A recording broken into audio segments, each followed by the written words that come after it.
पता है, कभी कभी ना सबसे गहरे सबक हमें उन जगहों पर मिलते हैं जहां हमने सोचा भी नहीं होता। जैसे बच्चों की एक किताब का ये एक मामूली सा पन्ना। ये सिर्फ एक प्यारी सी कविता नहीं है, बल्कि ये विज्ञान, भाषा और क्रिएटिविटी सिखाने का एक बहुत ही कमाल का उदाहरण है। तो चलिए इसमें थोड़ा और अंदर चलते हैं और देखते हैं कि ये गायब होते चांद की कहानी असल में कितनी स्मार्ट है। तो कहानी की शुरुआत होती है इस खूबसूरत सी तस्वीर से।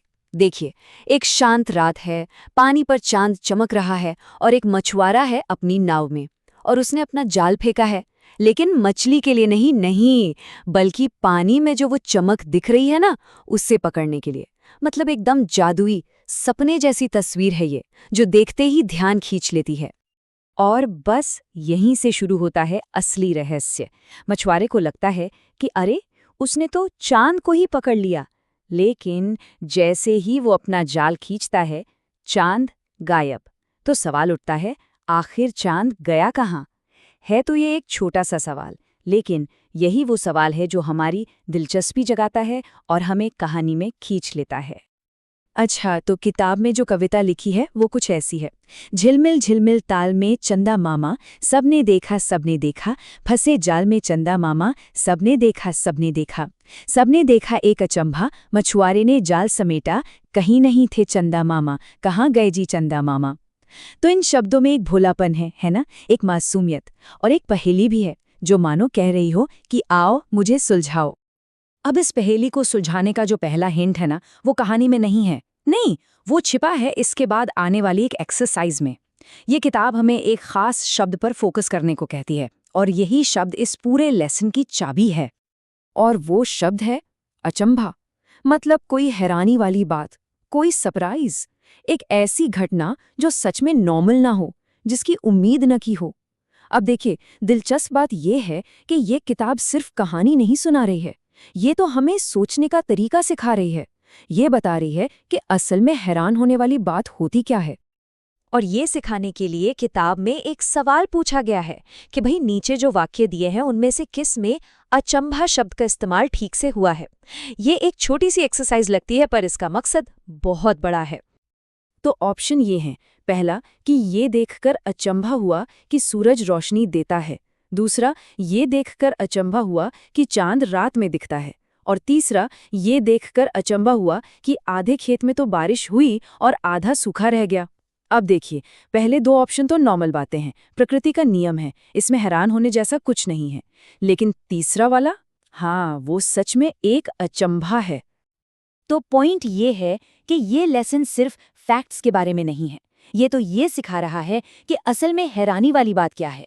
ये हमें नॉर्मल और एक्स्ट्रा ऑर्डिनरी के बीच फर्क करना सिखा रहा है, जिससे हमारी क्रिटिकल थिंकिंग डेवलप होती है। सच कहूं तो ये बहुत ही शानदार तरीका है। देखिए, ये पूरी प्रोसेस सबसे पहले तो हमारी कल्पना को, हमारी इमेजिनेशन को जगाती है। मतलब चांद को जाल में पकड़ने का आइडिया है ना, कमाल की कल्पना। फिर साथ ही ये हमें अपने आसपास की दुनिया को ध्यान से देखने के लिए भी एनकरेज करती है, मतलब ऑब्जर्वेशन, ताकि हम समझ सकें कि भाई क्या नॉर्मल है और क्या सच में अजीब या असामान्य है। और जब ये दोनों चीजें मिलती हैं, कल्पना और ऑब्जर्वेशन, तो इससे हमारी सोचने समझने की शक्ति बढ़ती है। सोचिए, एक मामूली से पन्ने में सीखने की कितनी बड़ी ताकत छिपी हो सकती है। तो ठीक है, अब हम अचंभा का मतलब तो समझ गए। तो चलिए वापस अपनी मेन पहेली पर चलते हैं। आखिर मछुआरे के जाल से चांद गया कहाँ? और मजे की बात यह है कि किताब इसका जवाब भी एक और छोटी सी कविता से देती है। ये कविता मोहम्मद साजिद खान की है और ये एक बहुत बड़ा क्लू है। कविता है, चांद की रोटी पानी में आई, मछली फिर भी खा न पाई। यही कविता है जो पहली वाली कविता का राज खोलेगी। अब जरा दोनों कविताओं को एक साथ रखकर देखिए, सारी बात एकदम साफ हो जाएगी। पहली कविता में क्या है? एक रहस्य, जाल में फंसा चांद है जो गायब हो जाता है। और दूसरी कविता क्या कर रही है? वो एक हिंट दे रही है, पानी में चांद की रोटी है जिसे मछली खा नहीं सकती। और बस जवाब एकदम सामने आ जाता है। मछुआरे ने असली चांद को तो कभी पकड़ा ही नहीं था। अरे, वो तो पानी में उसकी परछाई थी, उसका रिफ्लेक्शन था। जैसे ही जाल पानी से बाहर आया, रिफ्लेक्शन भी गायब हो गया। मतलब ये पूरी पहेली एक साइंटिफिक कॉन्सेप्ट को कितने प्यार से, कितने धीरे से समझाने का एक तरीका है। तो चलिए, रहस्य तो सुलझ गया, लेकिन इस पन्ने का कमाल यहीं खत्म नहीं होता। अब फोकस मिस्ट्री सॉल्व करने से हटकर सिखाने के क्रिएटिव तरीके पर आता है। ये तो जैसे शब्दों का एक खेल का मैदान है। अगली एक्सरसाइज में एक बहुत सिंपल लेकिन बड़ा ही क्रिएटिव सवाल है। वो ये कि इस कविता में चंदा मामा की जगह सूरज दादा रखकर इसे पढ़िए। अब ये सुनने में तो एक छोटा सा बदलाव है, लेकिन ये सीखने की पूरी प्रोसेस को एक्टिव बना देता है। ये एक्सरसाइज हमसे कह रही है कि रात के सीन से निकलकर अब दिन का सीन इमेजिन करो। मतलब कहानी को फिर से लिखो। सोचो, अगर पानी में सूरज दिखे तो क्या होगा? क्या मछुआरा उसे भी पकड़ने की कोशिश करेगा? पूरी कहानी कैसे बदल जाएगी? मतलब सिर्फ एक या एक्सरसाइज कितनी सारी चीजें सिखा रही है। सोचिए, क्रिएटिव राइटिंग सिखा रही है, दिन और रात यानी ऑपोजिट्स का कॉन्सेप्ट समझा रही है, चीज़ों और उनके आसपास के माहौल का रिश्ता समझा रही है, और सबसे बड़ी बात, दिमाग से खेलने में जो मज़ा है वो सिखा रही है। तो आखिर में इस एक मामूली से दिखने वाले पन्ने से हमें सबक क्या मिलता है? साफ है, ये सिर्फ एक कविता और कुछ एक्सरसाइज नहीं है। ये तो एक बहुत ही सोच समझकर बनाया गया 4 स्टेप का लर्निंग प्रोसेस है। पहला स्टेप, एक प्यारी सी कहानी से इमेजिनेशन को पकड़ो। दूसरा स्टेप, एक शब्द के जरिए क्रिटिकल थिंकिंग सिखाओ। तीसरा स्टेप, एक दूसरी कविता से साइंटिफिक क्लू दो।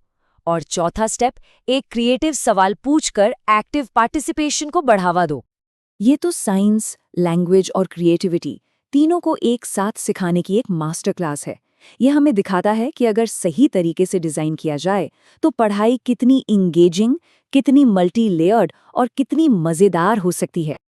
और ये पूरी बातचीत हमें एक बड़े सवाल के साथ छोड़ जाती है कि वो जो साधारण सी कहानियां होती हैं ना, जिन्हें हम अक्सर ये सोचकर पीछे छोड़ देते हैं कि अरे अब हम बड़े हो गए हैं, उनमें न जाने कितने गहरे सबक छिपे होते हैं।